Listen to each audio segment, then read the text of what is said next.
All right.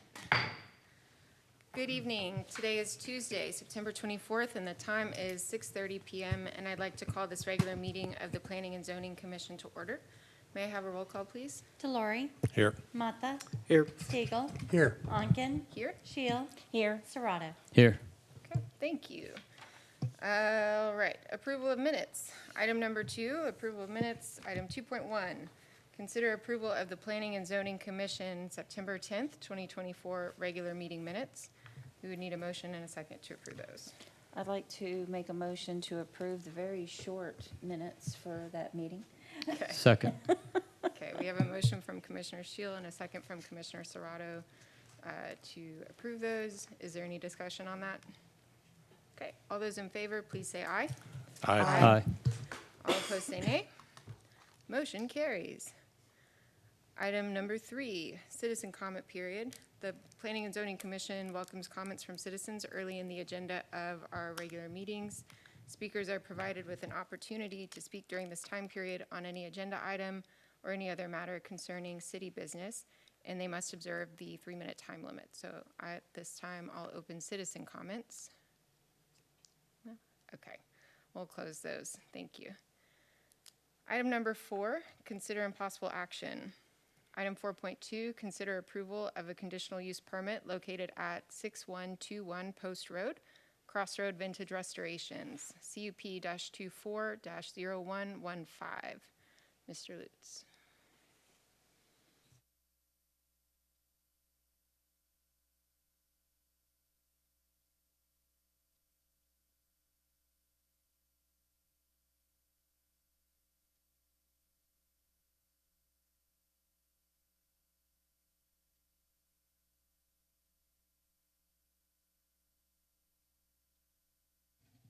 There we go. Sorry about the delay on that.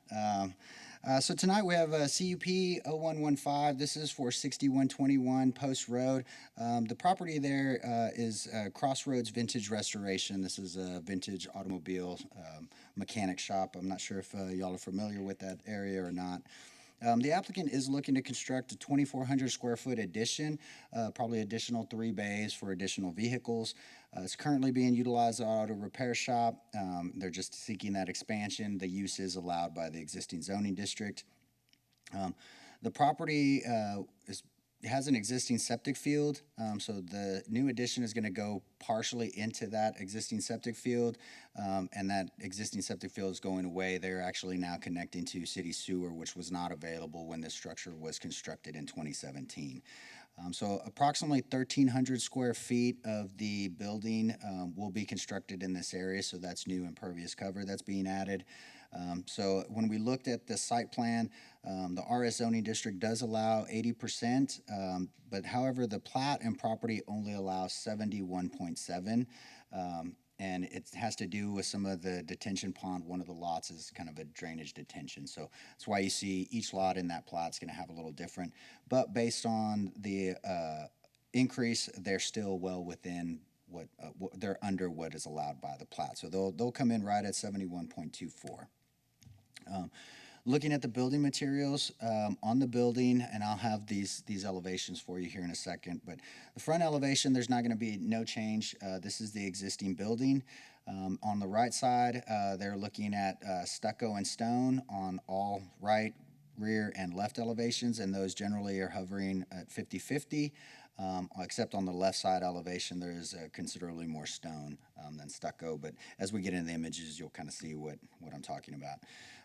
You will notice there was not a photometric sheet or plan sheet in your packet. That's because no new additional lighting is being proposed on the additional structure.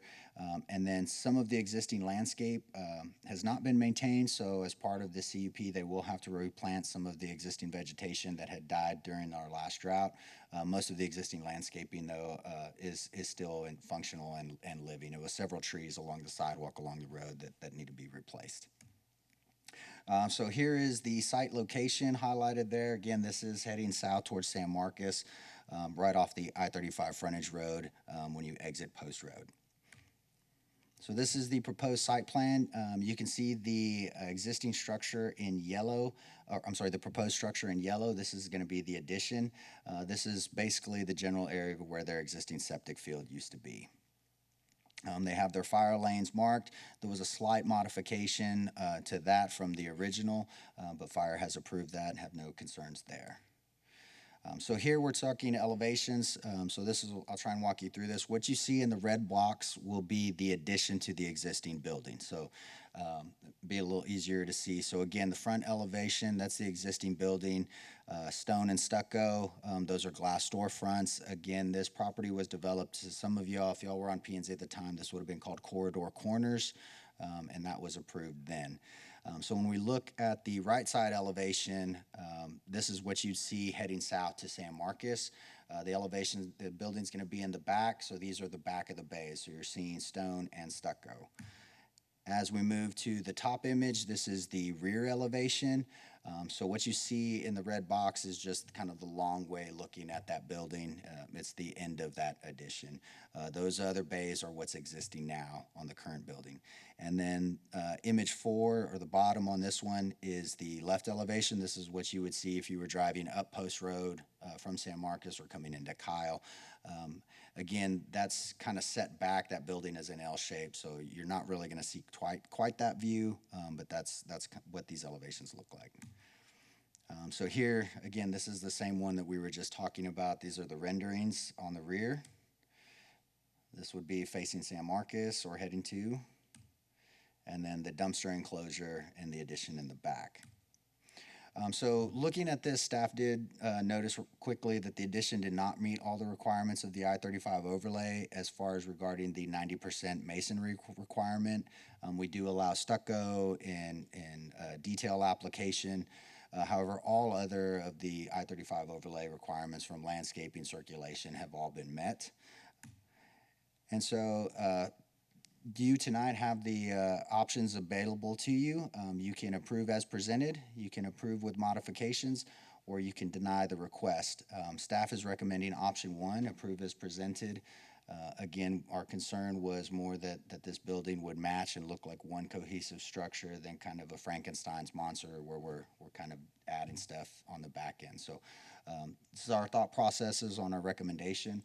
I'll be able to answer any questions if you have any at this time. Thank you. Any questions for staff?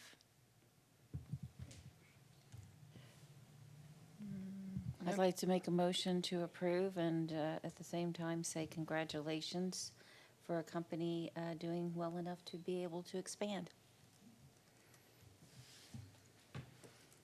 I second. Okay, we have a motion to approve the conditional use permit from Commissioner Shield and a second from Commissioner Serrato. Is there any discussion on the motion? Was the reasoning that exterior to the building didn't meet the 90%, but because of the bays and the windows, it looked like to me. Was that what you were assessing, looking at the elevations? No, what I was saying was, you know, that because they're doing so well now that they're expanding. Right. Yeah, no, I don't have a problem with this because of, you know, it is matching what is already existing there, and so it does look more cohesive. Right. Yeah. Well, then perhaps it's a question for staff, and most of the rest of that is glass and doors. Yes. So that's what's the rest of the whole. Yeah, I mean, there could have been a possible way where some of that stucco was replaced with stone, but again, you know, trying to look at the building and make sure each building. Again, I'm not an architect. I try not to play one, but anytime you're talking about if this was a separate detached building or something like that, then we'd have more options. But we just felt like sticking with the existing structure and the existing elevations made more sense. Thank you. Okay, if no one has anything else, all those in favor of approving, please say aye. Aye. All opposed, say nay. Great, that motion passes. Thank you. Thank you, Commissioners. Item 4.3, consider approval of an ordinance regarding sign and zoning code amendments per Chapter 29 and Chapter 53 of the City of Kyle Code of Ordinances There's a public hearing for this item, so I'll open that now at 6:40. I have received a form for one person who wishes to speak, so we'll start with Mr. Zachary Hall.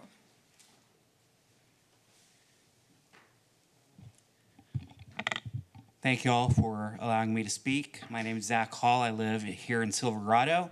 First of all, I want to thank you all for your service. I have watched a lot of your meetings online, and y'all do a really good job, and y'all are all really smart, and it's just really impressive to see the work you do. And I know that Kyle's in good hands with y'all on the Planning and Zoning Commission. So thank you for all of your time. I really appreciate that. It's very, very important. The amendment that I'm concerned about primarily, and this might be completely overblown, is the one about the after-hours noise construction. Right now, it's in the hands of City Council. City Council has to approve whether or not after-hours construction can go on. I think that's good because City Council is accountable to the public. And so if there's an issue with after-hours construction, the public can make council aware of it. The building official, probably a lot of people don't know who the building official is. So if there's an issue with after-hours noise, the public might not know who to go to. If you keep it in the hands of council, I think it'll be better for the people who are living here right now. Just a personal story to tell y'all. I live in Silverado, and right now the Goddard School is being built, practically in my backyard. And yeah, it's a huge building. And when my wife and I moved here, it was an open field. And so we should have probably anticipated that something would be built there. We didn't know what was going to be built there at the time. We're thankful it wasn't a gas station or a convenience store or something other than a school. That's good. But about a month ago, my wife woke up in the middle of the night to after-hours construction, and we didn't have any notice about this. And I'm a sound sleeper, so I slept through it. But I heard about it in the morning. My wife was upset. Thankfully, I was able to contact my council member, Lorley Harris, and she did a great job and took care of it right away. And I knew exactly who to turn to because she's a really good council member, and I knew she would take care of it. And she probably went to the building official and had him take care of it. But I knew who to go to because I knew who my council member was. And so I worry that if you take it out of City Council's hands, that's going to be affected adversely. And so I would just ask that you make sure that there are processes in place to where if there are issues with after-hours construction, then the public knows who to turn to. Because with all the construction going on right now and a lot more coming up, this could be a big problem. I worry that if it's in the hands of one person, that a lot more after-hours construction will go on. I don't know if that'll happen. That might be a concern that's overblown, but I think it is a concern a lot of residents might have because it's an awful thing to be woken up in the middle of the night, especially on a work night, and you can't go back to sleep because there's excavation going on. According to my wife, that's the sound that she heard, like a really loud excavation sound, and it kept her up, and it was a problem. I don't know if keeping it in the hands of City Council will prevent that from happening, but I think it could prevent the situation from getting worse. So that's all I have to say about that. Thank you all for your time. Thank you. Seeing none others, I will go ahead and close the public hearing now at 6:44. All right, and Ms. McCollum, you're presenting? Okay.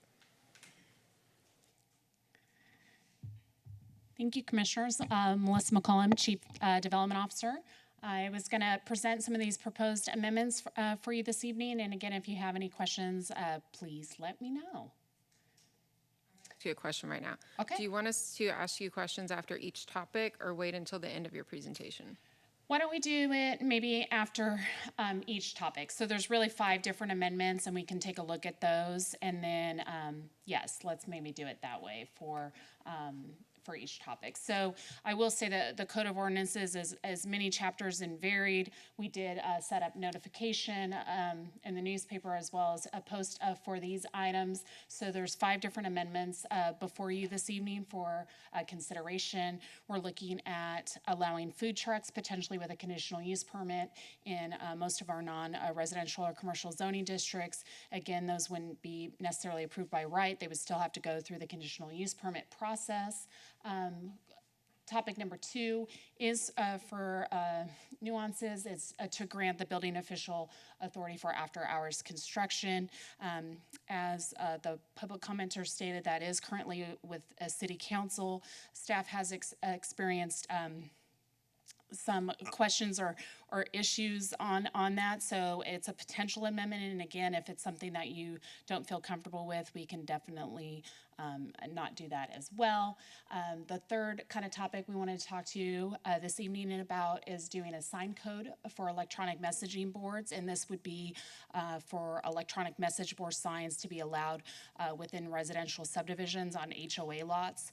We've also looked at also adding the possibility for electronic message boards to be allowed for nonprofit and religious sites or community sites, and then or places of worship, and then also just tweaking the code a little bit. Currently, they're allowed for some school districts' property, but elementary was left out, so adding it for that as well. Sidewalk exemptions for the original town area. As you can see, downtown, we have a lot of drainage ditches along our streets, so if you're doing 1 or 2 single-family homes, and actually we defined it anything less than 4, maybe you don't have to build the sidewalk in front of your house in a certain area that we've defined on a map, but otherwise, we will always be looking at having additional sidewalks within the city. And last but not least, also potentially looking at allowing outdoor amplified music on a case-by-case basis, also with a conditional use permit. So those are the 5 different amendments that we're proposing this evening. So first one is food trucks. This is a pretty easy one. Currently, food trucks were pretty limited in what zoning districts that they were allowed in. So this would really open it up as an opportunity to be allowed in the non-residential zoning districts, again, with a conditional use permit. So it would just adopt our current conditional use permit process that we do now and have it be available for food trucks. So next topic is really this one for the noise ordinance. And again, this was just honestly a one more change into taking out city council and doing for building official. Again, this would be for late night pours. From my understanding, this has been granted by our city council for Costco when we were constructing that. Most recently, for another school, requested some of the late night pours with the heat that we have in Texas, and with some of the concrete that's needed and the temperatures needed to cure concrete for these buildings and pours. Sometimes late night is really the only opportunity to do that.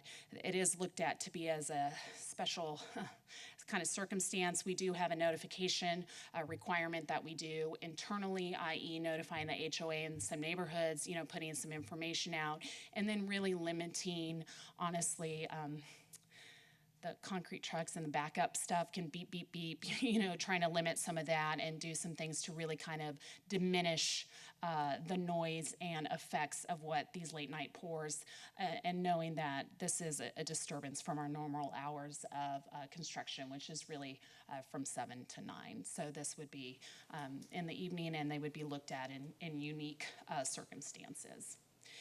Some of the issues we've had with potentially just limiting it to council before is, council meets twice a month, which is great. Sometimes that's hard to, define what the weather is and the contractors related to that, and getting all of that together. So this would just look at the normal building permitting process and our building official to look at each case on its own individual merits, potentially without going to council for that.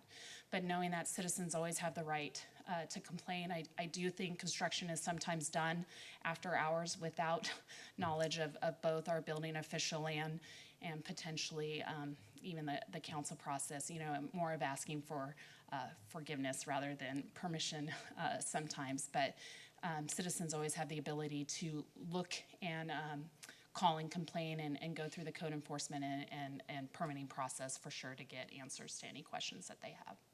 Okay, and I just want to add to that a little bit, because even if we do change it to building official, you always have the right to go to your council member, and that council member can still help rectify it. So, I mean, if you don't know your building official person to go to, you can always go to your council member. And you have a choice, either your district one or even any of the at-large ones. If you feel that your district one isn't, getting any progress done, you can go to the other 3 at-large positions. So you always have that right. And they can help rectify it just like any other time, okay?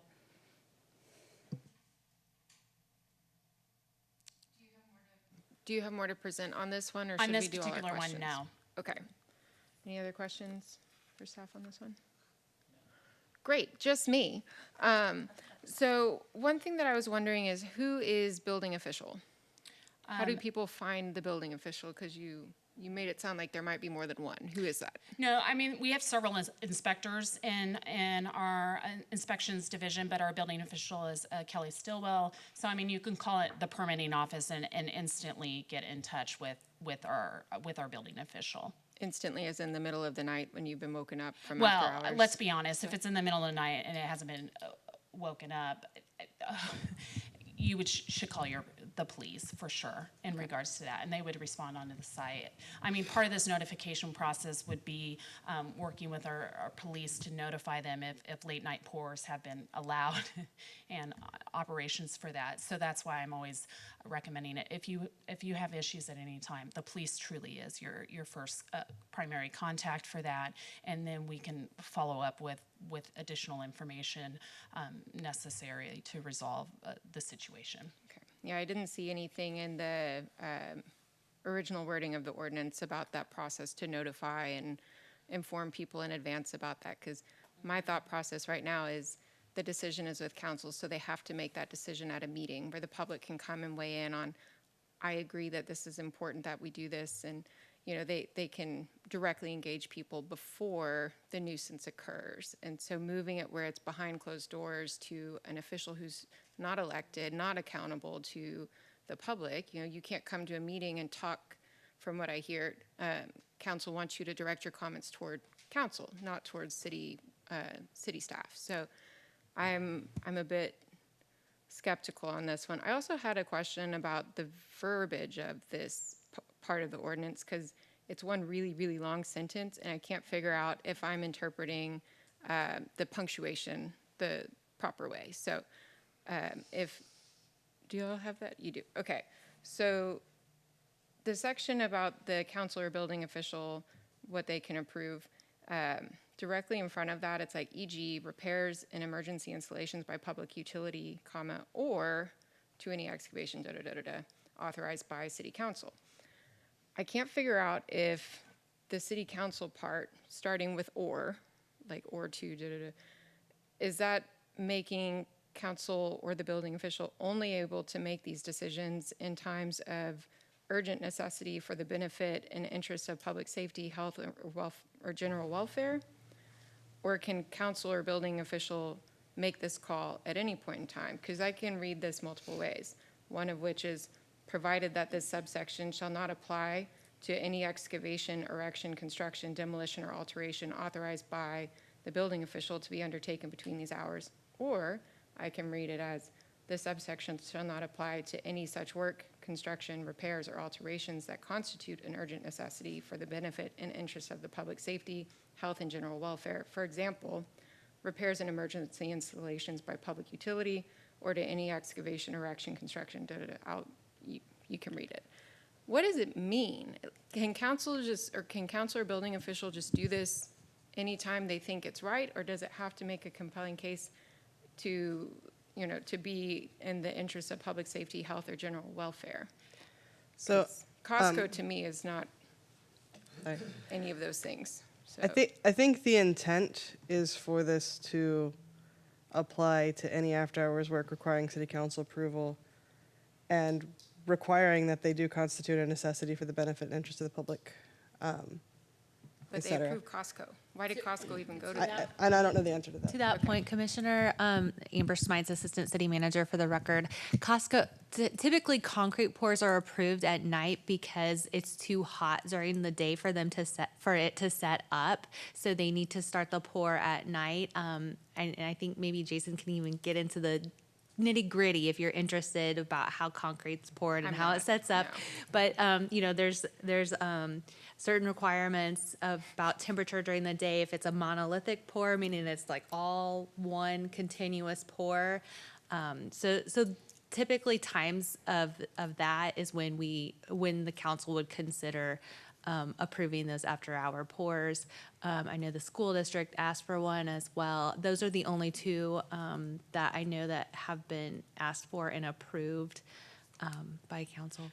But there is some safety and measures regarding that, because if the concrete is poured in 100+ degree weather, it doesn't have the sustainability needed to be a safe structure. So there truly is some components of structurability of what that is. Yeah.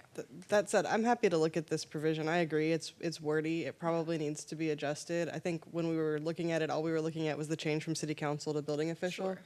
So I'll take some time before we go to council and see if we can refine this whole provision.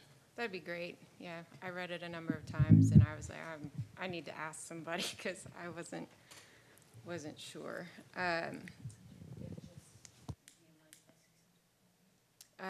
think that he was wanting to speak yet, and you've already had a turn. So No, I was just going to say, much appreciated that you would clarify that, because I had the same trouble.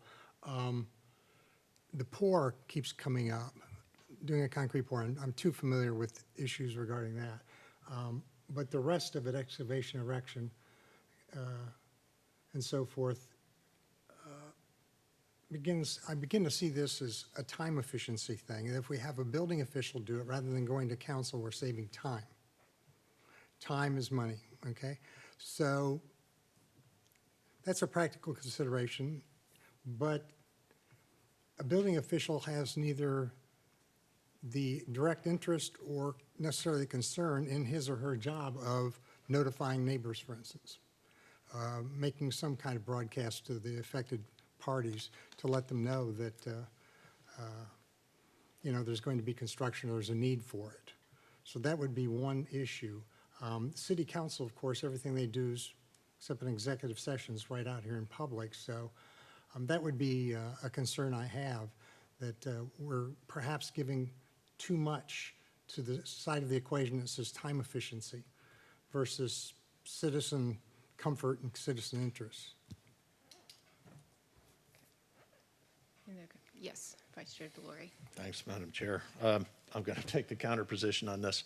Asking City Council to listen to requests for after-hours work that may cause noise seems to be lifting it to too high a level. I would think we would want to push it down to building official. To Commissioner Shields' point, people are, perfectly empowered to contact City Council and have it changed. It's an evening noise. If it's once or twice in the process of construction, then that's how it should happen, and it's going to happen. So I think the change is fine. In other words, except for the wording, which is awkward. Okay. Any other questions? No, I mean, I think the change is fine. I just think that, there should be a more simple way of contacting that building official if need be. It would be pretty rough if it was just someone who had like a straight to voicemail set up, right? Like, we want citizens to be able to get a hold of that person. So I think that should obviously be something to think about as well. But I will say, just kind of our standard operating procedures that we do now is we do notify the HOA if we can, or the neighborhood and next door on Facebook, posting an ads that the after-hour construction is going on. We also generally have the contractor give us kind of a point of person on contact that we would then work with the police department. Again, these are after-hour nighttime, activities that would be a good point of contact. We make sure that they're not taking their midnight lunch break, right next to the homes, trying to limit the beeping of the backup trucks. No music, can't be hanging out at the normal music decibels that you do for normal construction, and that, really limiting it just to the tools and equipment necessary to do that after hours pour. So all of those same standards that we would utilize would still be in there. And you're right, we don't have those in our code because those are just kind of standard operating procedures for that. We wouldn't put that in this, but yes, those standards would still be followed for these. But I definitely understand your concerns.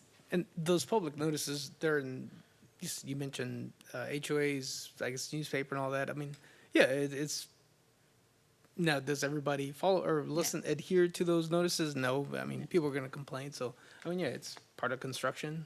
It has to be done. It's not all the time. And yeah, there's a schedule to be met. It's not going to happen all the time, just a few times. I think it's totally fine. And I mean, it's part of construction. Okay, any other questions for staff on this one? Yeah. So you said you notify the HOA, but what about the actual residents in that immediate area? So I would say, I think it is a little bit more global of a notification. It's kind of letting the HOA know, hoping maybe they could do a news blast, doing next door Facebook and like Twitter, kind of more of a social media notification. Okay, because some neighborhoods don't have HOAs. You're right. So then I think we would follow up with next door and some of the others. So, yes. I honestly, you guys really should, at least some kind of a notice to the residents in the immediate area. There's notices. Or I at mean, least a sign, somewhere so that those residents can, know about it ahead of time. And on that notice, have a number that they can contact if there's a problem. Because, as I said, not all neighborhoods have HOAs. And if they don't have an HOA, next door is not always the place that they're going to be looking for.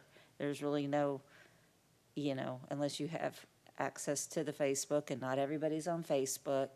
Not everybody has all those social media, awarenesses. So you really, maybe at least a sign like we do when we have, something come up for P&Z, when that's going to be coming up and there's a public hearing. You put a sign out. I think you should be able to put a sign out for that, at least to let the residences know. Commissioner Mata, you had a comment earlier? No, I was just going to say, I mean, the public notices can go out. I mean, you can tell everybody, knock on everybody's door. And there's always going to be somebody that's like, oh, you didn't tell me. It's like, yeah, we did. We told you 100 ways. I mean, it's just, I think it's people just going to complain, but yeah. I was just, again, personally, I think we were just trying to make this process a little bit easier. As Commissioner Stegall mentioned, sometimes time is money, weather related, ordering concrete trucks, kind of figuring that out. And depending on the weather, it can be hard to kind of hit all those nails on the head and really get that notice out. We were trying to have, maybe simplify, keep our same standards of operation, but maybe simplify that process. But if this is something that you're not comfortable with, we can definitely potentially look at, addressing it a different way. Next up. Third one is signs. So we really kind of looked at signs in 3 different areas. Again, this is really to look at allowing electronic message board signs in our single-family residential districts. And again, this would be kind of your traditional LED lights displays. looking at having them within that, and then also looking at having them within elementary, middle, and high school. Currently, our code kind of referenced middle and high school, but this would allow it for elementary as well. So kind of separating that out and lining it up. And then for a single family, we are looking at having it on HOA owned and maintained lots for that signage. And that if we have a really big subdivision that's over 50 acres and they own a couple multifamily or HOA lots, that they could have more, up to 2 signs for that. And really looking at having those signs be 12 square feet. The next kind of a couple of slides really talk about kind of the display and illumination of these signs. Again, we don't want these to be movie screens. We do want them to be kind of static message displays, that they're not only available for the cars that drive by these sites to see, but they're not flashing, not the really light white backgrounds, that they're pleasing to not only the drivers by to really have kind of a safe effect. Next slide. And again, we're looking at for luminance of these to really kind of mimic what some of the dark sky standards that we have and in the code. And then, the sign should be working if it's going to be there, and if it's not, it should be turned off. And then this next part of the section really looks at also allowing these signs at places of worship and nonprofit organizations. So we're allowing them, or looking at amending the code to allow not only in the HOA subdivisions, but also in places of worship, nonprofits. And again, referencing back to the middle schools and elementary and middle and high school as well. And then for the places of worships and nonprofits, they would be limited to 1 sign. And then the display and illumination will honestly mimic the same display and illumination that we outlined for the others. And this is for that. And that's what we're proposing for signs. And again, this was something that Commissioner Scheel brought up, and actually our council member brought it up as a potential code amendment as well for staff to look into. And this is our proposed modifications for that related to that. And you reference section D in the code when you're talking about the ones allowed in single-family residences. I take it we're talking about these signs are considered secondary, not, because you have 3 different types. You have the primary, secondary, and tertiary in that section. When you look at the actual ordinance, I think it's the up again. One more previous. Let's see, located. Yeah, 29-14, section D. You have 3 different types of signs. You have primary, secondary, and tertiary. And these are considered secondaries, correct? Generally, they would be considered secondary for the most part. There's kind of different criteria. Because I know you have a much bigger for the primary than the secondary, because I was like 12 square feet, and then it was like the sign could be 64 square feet, and then I realized that was for primary. That's more your big monument wall, that this is this neighborhood. So this is considered a secondary, which can only be 16 square feet total, So, and 12 of it the sign. so this would kind of take into account all 3 of those requirements, kind of based on, how many monument signs the subdivision has, whether it's primary, secondary, tertiary, whatever the total square footage would be allowed under that, these signs would count towards that square footage. So really large neighborhoods might have those secondary and tertiary signs, whereas some smaller ones might only have the primary. So whatever the total allowed for that subdivision, these types of signs would count towards that total. Okay, all right. But they would be limited to that 12 square feet for the electronic message portion of said sign. Yes, and then a maximum of 2 message boards, depending on if it's over. 3 entrances. No, you're fine, okay. That's why I was just double checking to make sure Thank you. that we were, what kinds of signs we're talking about, since we do have that reference of D in there. Thank you. Any other questions on this one? Okay, keep on going. All right, next one up is sidewalks, and again, I highlighted this briefly when I was talking about the 5 different code amendments that we're looking at. We've done a good map kind of showing where our older portions of Kyle are located that don't have stormwater and curbs and gutters. So we're looking at really allowing a sidewalk exemption for 4 or fewer units or lots within this area. And again, this would allow people to potentially subdivide the lot or do some infill and not have to do or meet the sidewalk requirements, which often potentially necessitates in this area really some modifications or upgrades to the actual street system itself. So that's what we're proposing in this area. Question? Yeah, I'm sorry, I'm questioning a lot tonight. You're fine. Okay, so, and I didn't drive it today just because my meeting ended up going too late tonight. So Burleson, from Center Street to, the roundabout.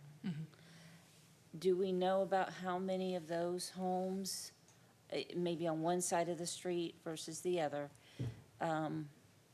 that have the culvert cutouts, for the drainage ditch? Are there quite a few, or maybe not very many? Do we know? Just because what I'm thinking is, I honestly think for walkability and everything, Burleson needs to have a sidewalk to be able to. Oh, this is not an anti-sidewalk ordinance. And I know wanna- that. I'm I wanna thinking let you maybe know- we could cut out, I wish we could cut out Burleson from this map. And this does not cut out any kind of commercial development as well. So this is truly for a single-family homeowner or a single-family residential person that's potentially dividing their lot in half from having to come and put sidewalks in front of it. So this does not negate the need or want of sidewalks. This just limits us requiring sidewalks for 1 or 2, or honestly less than 4 homeowners. So we did have a subdivision, you might have remembered before, I think it was behind the church over there. They were looking at some townhomes and they were installing some sidewalks, and we would absolutely still look at that subdivision as installing sidewalks as well. So this really is limited to residential of 4 or fewer units or lots coming in and upgrading the street network for sidewalks. Residential only. Okay, as I said, I'd really like to kind of cut out Burleson from this map, but okay. Okay, I'm gonna get into the weeds a little bit here, so I apologize if I'm way off track here. But when I was looking at the combined ordinance attachment, which is the full kind of text that's going to be changed, I noticed that the placement of the exception, so you have section A, which spells it out, and then you have item 1 about the vibe trail, and then item 2 laying out the exceptions. And I hadn't even been thinking about the vibe trail when I saw it on the PowerPoint. How does the vibe trail play into this? Because A1 is saying if the project has a portion of the vibe trail system within or adjacent to the project, a 10 to 12 foot wide shared use path is required to be constructed, with some details about that. And then the next item, A2, says exceptions. All single-family parcels here are exempt from this. So I believe portions of this zone on the screen, portions of that are going to have vibe trail in them. How are those going to be paid for then? Is it being paid for by the city? Because in item 1, it's saying sidewalks are required within the residential subdivisions. So if other subdivisions are paying out of their HOA or out of their pocket or whatever to construct vibe trail, but then this section of vibe trail they can have, they might not even have to pay a fee, sidewalk fee in lieu of construction. How does that play in here? Are they gonna be, just not paying for any vibe trail other than what their taxes pay and everyone else is paying for one outright for their subdivisions? I would say yes. Again, we really need to look. This is for one or two single-family homes that are coming in to build sidewalks. Like, I'm a single-family home, I have a really big lot, I'm gonna subdivide it in half and sell half to my son. No, I would not have you look at building a 12-foot vibe trail in front of the home and/or a sidewalk for that particular situation. Does this say the vibe trail is not important? No, it does not. But I do think the vibe in some of these areas within this mapped area would probably need to be looked at more holistically as part of a CIP project to be constructed along with the whole idea of the vibe trail and not on a one lot ad hoc basis. I agree. So where it's talking about the sidewalk fee, would people in this area be exempt from paying a sidewalk They fee? would, if they're looking at 4 or fewer units or Okay. lots.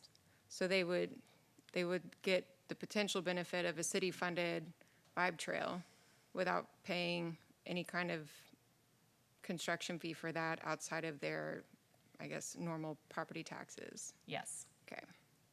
Thank you for clarifying that. Okay, that was my question. Excellent.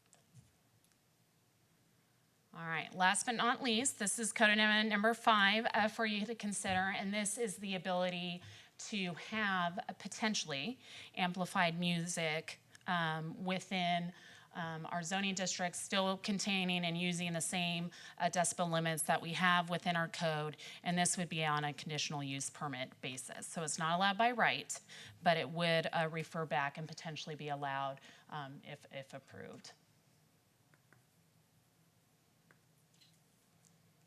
And that is it for the code amendments. I'm looking for any revisions that you have, any changes, questions? Okay, thank you very much. Before we move on, were there any questions about that last item before we talk more holistically? No? Okay. Thank you. All right. So I think we have to get a motion out there in order to start having discussion on certain topics. So I noticed that there were not questions about food trucks or sidewalks. So if it's okay with y'all, I'm going to split this up into different motions. I was going to ask if we could do that. Okay. I would like to make a motion to approve the ordinance changes related to food trucks and, no, not sidewalks. What was the last one? The music. Music, thank Yeah. you, related to food trucks and the outdoor music. Second. Okay. The motion is by myself and seconded by Commissioner Shield to approve the food truck and outdoor music ordinance changes. Is there any discussion on that motion? Okay. All those in favor, please say aye. Aye. Aye. All opposed, say nay. Great. Motion passes. Down to 3.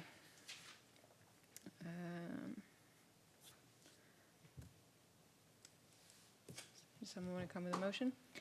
I'll make a motion to approve amending Chapter 23 nuisances to grant authority to the building official to allow after-hour construction.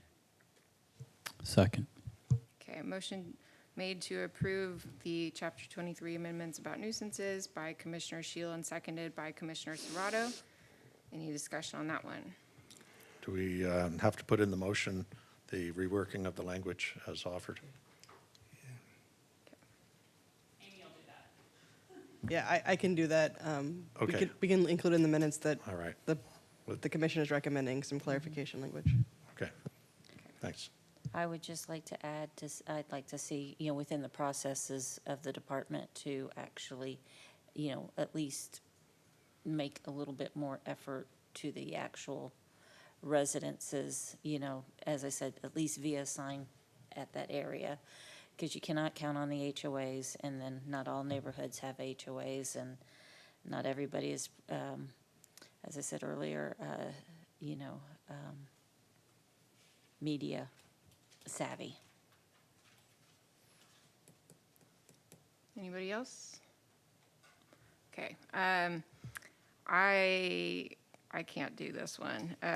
It doesn't sit right with me that we're taking something away from the public and putting it in private where it's not even on a meeting agenda in advance where people can know that it's coming. They're just told after the fact, hey, it's been decided that this is happening to you, deal with it. And I do understand time is money. I understand our weather, our climate here is really unpredictable, but rules are rules and the people of this community should be respected and they shouldn't be kind of steamrolled over. And I'm also concerned about putting that kind of decision-making on one person because one person's interpretation of what constitutes, an urgent and qualified thing might be different from someone else's. And if you can convince a majority of council at a meeting that it is indeed valid and urgent, cool, go for it, make your noise. If it's one person making the decision, I worry that over time, no insult for our current building official, I just worry that over time that could be exploited and people here would lack redress other than calling their council member the next day. And so that's from me. Anybody else? Discussion? I think you said that well. Those would be my concerns. Putting in one person's hand, leaving an interpretation of this language would be problematic, perhaps even with other language, I don't know. But I do know this. We're supposed to be considering public health, safety, health, and welfare, general welfare, which is the law governing us and the council and so forth, state law. And when I think of the place in which we all live, one of the central complaints is that the development is unchecked and that it's more than an inconvenience, that it rises to the level of almost being an insult or something like that. Now, having said that, I'm not anti-development. Let's just be clear. I'm not at all. I believe well-managed, it's desirable, actually. But I do have these concerns about where we're sitting with this and exactly what the public sentiment is. I know from this dice that one city council member around the construction, I believe it was at Lehman that was going to go on, expressed these exact same concerns about school construction. Now, if somebody from the dice can state that concern about school construction, then I would think that, anything else would be, should be taken seriously as well. Any other discussion? I'd like to reiterate that keeping this at the level of council with all of the concerns they have, and we've all seen their meetings extended, is not the right place to do this kind of thing. This is a pretty standard thing that can be managed by a city official who is the building official. And if it's not managed properly, he'll hear about it right away because people will complain, it'll go to council, and council will re-instruct the building official to do it right. So, but to have council have to grant authority for after-hours construction noise, I think it's improperly placed, so. My thoughts on that, Vice Chair, is that it doesn't seem to happen very often. They cited 2 of these, so I'm not really concerned about using council's time because I don't think it chews up a whole lot of it. But I understand your comments. I would agree that that's exceptional and probably wouldn't come to council very often. Okay. If there's no other discussion on that motion, we can go ahead and vote. The motion is to approve the proposed changes to Chapter 23 about nuisances. All those in favor, please say aye. Aye. All opposed, please say nay. Nay. Okay. I think we're tied. 3 to 3, it fails. Yeah. Okay. So that one Arm wrestle. fails. If a motion fails, do we have to keep making motions till they pass, or it just fails, we're done? This fails. Okay. Thank you for teaching me the rules. Okay, would anyone like to come with a motion on number 3? Okay, I'll make a motion to approve item 3 about the electronic messaging boards. My second. Okay, motion to approve by Vice Chair Onken and a second from Vice Chair Delory. Any discussion on that motion? Quick question. So when it comes to these electronic boards, how are they going to be like voted in per neighborhood? Like, how is that process going to look? Like, if your neighborhood's like, yeah, we're going to decide to put 2 in, where is it decided that they go into? Like, you know, like rear entrance, front entrance of the neighborhood? So honestly, we would look at approving them just like we approve any other permit sign. So I would hope that HOAs work that out amongst themselves and then they come and just pull a permit for it. So as far as, I honestly, I see maybe some HOAs wanting to do this and some just won't. Okay. So it'll really be up to the individual HOAs because they are going to be funding and putting in said signage too. Okay. And that should happen at their board meeting. Okay. So, you know, if residences have an issue with it, they can talk to Perfect. the executive board of the HOA. Perfect. Cool. Thank you. Any other discussion on that one? Okay, all those in favor of approving the proposed changes related to electronic messaging boards, please say aye. Aye. All opposed say nay. Nay. Okay, motion passes. Okay, last but not least, sidewalk exemptions. Who wants to go for that one? I'll make a motion to approve. I'll second. Okay, we have a motion to approve from Commissioner Shield and a second from Commissioner Stiegel. Any discussion on that one?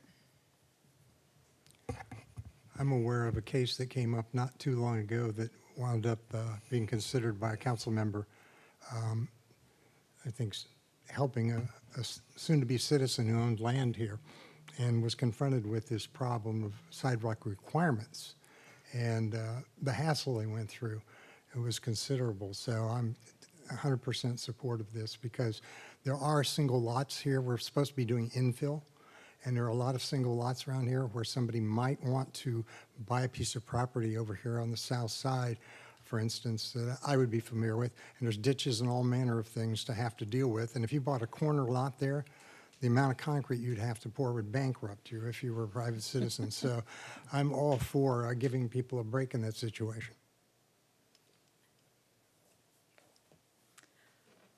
Any other discussion? Okay.